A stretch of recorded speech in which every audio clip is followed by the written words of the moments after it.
ক্লান্ত শ্রান্ত ক্ষুধার্ত নবী হযরত আয়েশার ঘরে প্রবেশ করে বলছেন, আয়েশা আজকে খুব পরিশ্রম হয়েছে, খাবার কি কিছু আছে ঘরে?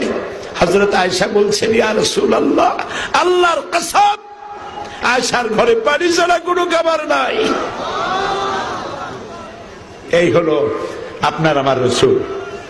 মানুষকে খাওয়াইছেন, নিজে ক্ষুধার্ত থেকেছেন, মানুষের প্রয়োজন পূরণ করেছেন, নিজের প্রয়োজনের দিকে তাকান নাই।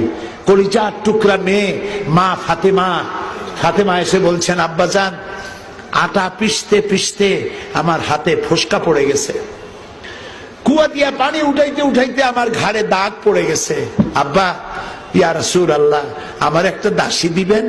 রাসূলুল্লাহ বলছেন, মা আমি তোমারে কেমনে দাসী দেব? আমি তো এখনো অমুক অমুক গোত্রের কাছে খাবার পৌঁছাইতে পারি নাই, আমি তোমারে দাসী দিতে পারবো না। বরং তুমি প্রত্যেক নামাজের পরে সুবহানাল্লাহ 33 বার, আলহামদুলিল্লাহ 33 বার, আল্লাহু আকবার 33 বার, আর লা ইলাহা ইল্লাল্লাহু ওয়াহদাহু লা শারীকা লাহু